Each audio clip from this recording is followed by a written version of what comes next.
I am Shanizee Sarabi, and I'm very much excited to share with you my thesis on the role of coffee cooperatives in the socio-economic transition of rebel returnees in Sulu, southern Philippines. In developing rural communities, socio-economic transition is indeed crucial. However, in most of the conflict-affected communities, this transition is definitely difficult. 1 in 8 people all over the world has been exposed to conflict as of 2024. This means that conflict remains a persistent concern in most of these areas. Looking a bit closer into the Philippines, it is also prevalent and evident. In fact, in the conflict index, the Philippines ranked 29th globally, tying the spot with Afghanistan. And within the ASEAN region, it ranks 2nd next to Myanmar, who has been experiencing an ongoing heightened conflict due to coup d'etat. Most of the conflict incidents in the Philippines actually happened in the southernmost part of the country, primarily within the Bangsamoro Autonomous Region in Muslim Mindanao, or the BARM region, with recorded conflict incidents of over 2,000 and over 3,000 deaths just from 2016 to 2020 alone. The Bangsamoro Autonomous Region in Muslim Mindanao, or the BARM region, is composed of different provinces. But most of the conflicts actually happened in the Sulu province. In fact, in 2019, it was recorded to have the highest casualty rate in terms of conflict all over the country. As a peace-building effort, the Philippine government entered into a peace deal called the Comprehensive Agreement on the Bangsamoro with the Moro Islamic Liberation Front, one of the rebel groups. This peace deal mainly focused on normalization track and political track. The political track mainly focuses on establishing a regional government, which is now headed by the chief minister, along with all other members of the parliament. But what's interesting as well in here is the normalization track, which does not only address security and political development, but more importantly, socio-economic development, which essentially aims to provide livelihood assistance and rehabilitate the former rebels. And one of the key programs that the Philippine government is doing is to integrate the former rebels into cooperatives, primarily within the BARM region, as it is strategized now to help the former combatants transition into civilian life. What we know from literature are the general contributions of cooperatives into rural development, agrarian reform, and post-conflict recovery. However, there is still a need to examine how cooperative membership is associated with the economic and social reintegration outcomes, or the barriers that hinders the participation of former rebels into cooperatives, which led to the main question of this study. Is cooperative membership associated with the socio-economic transition of rebel returnees as they reintegrate into civilian life? To answer this, we primarily compared cooperative members and non-members, examined key social capital dimensions. We identified contextual factors, determining predictors of cooperative memberships, productivity, gross revenue, and socio-economic transition. This study is also guided by the Disarmament, Demobilization, and Reintegration Framework, or the DDR framework of the United Nations and World Bank, and the integrating the social capital theory, which is put forth by Putnam and later on by Woolcock. I conducted fieldwork in the province of Sulu from February to April of this year across 9 towns. And gathered completed responses from 101 respondents, including 47 cooperative members and 54 non-members. To analyze the data collected, I used descriptive analysis, exploratory factor analysis, multiple linear and binary logistic regression analysis, and partial least squares structural equation modeling.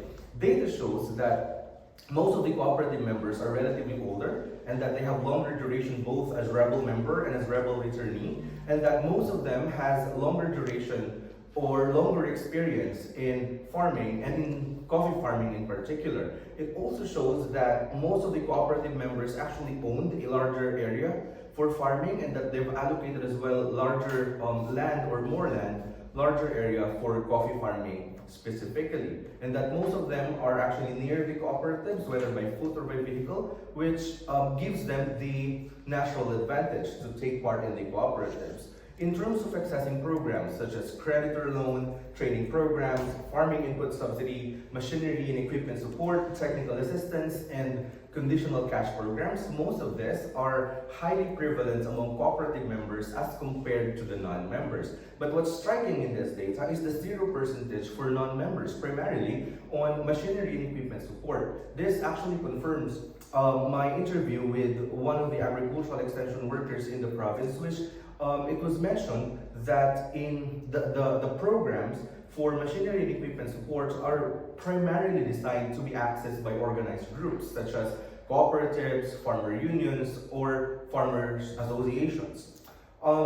In terms of accessing channels, it's also prevalent that cooperative members has relatively more stable access to the cooperatives to sell their produce as compared to the non-members, where their access to sales channels in the last cropping season prior to data collection was relatively distributed across different channels. But what's striking as well is that when they were asked about their perception about their financial stability, 98% of the cooperative members reported that they are financially stable compared to only 17% of the non-members. Social capital also seems to be prevalent in the cooperatives, primarily on trust and internal cohesion, inclusiveness and community connectedness, and the institutional access and external opportunities. The study also uncovered 5 latent constructs, primarily on infrastructure challenge, their conflict exposure and vulnerability, their experiences of peace building and resolution initiatives, and the overall improved socio-economic transition.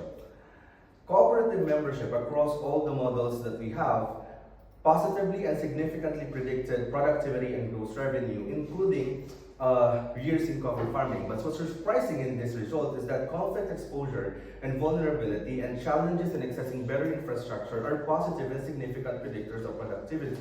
While a bit surprising, it is also supported by a previous study by Binenwa in 2016, where it was mentioned that in post-conflict recovery, it is quite expected that the farmers would over-rely on agricultural production to sustain their livelihood and their sustenance, which is also confirmed in this result, where the improved socio-economic transition is significant but negative predictor of productivity and gross revenue. This one is also supported by another study from Blackman and Annan in 2016, where they mentioned that also in most of the conflict-affected communities, if the farmers would feel that their socioeconomic status has improved significantly, there's a higher tendency to leave the on-farm activities and shift to non-farm activities, such as they go into trading, or they would go into putting up variety stores, or even migrating from agricultural communities, which is also reflected in one of the statements during my interview with one of the respondents. In predicting for cooperative membership, improved socio-economic transition, education, duration as rebel returnee, years in coffee farming are all positive and significant predictors of membership in a cooperative. On the other hand, challenges in infrastructure and conflict exposure are negative predictors. This is also confirmed in our first PLSM model, where it showed that indeed cooperative membership positively contributes to both the economic and social dimensions of the transition. However, challenges in infrastructure and conflict exposure remains a concern. In our second model for PLSM, it actually adds contextual moderators, where it showed that duration as rebel returnee positively and significantly weakens the effect of challenges in infrastructure and conflict exposure and the probability of becoming a member of the cooperative. But again, in this model, it still confirms the positive contribution of cooperative membership to the economic and social dimension of the transition. In essence, the study shows that the cooperative membership is linked to higher productivity, financial stability, and stronger social capital. This means that indeed, socio-economic transition are positively associated with cooperative membership. However, conflict exposure and infrastructure challenges reduce membership in cooperative. This means that there is a need to strengthen cooperatives as reintegration outcomes for the former rebels, and that investments in better infrastructure and market access should be in place, and that the expansion of education and skills training should be made available for the former combatants. Because we've learned in this study that in the socio-economic transition of rebel returnees, cooperatives can serve as institutional anchors in this transition because they are locally rooted, socially trusted, and economically relevant. In conclusion, we believe that the message of our study is clear. If we grow inclusive cooperatives and we reduce the barriers in accessing them, we can accelerate the socio-economic transition even in fragile and conflict-affected communities. Thank you very much for listening, and I'm excited for a fruitful discussion. Thank you, Bella.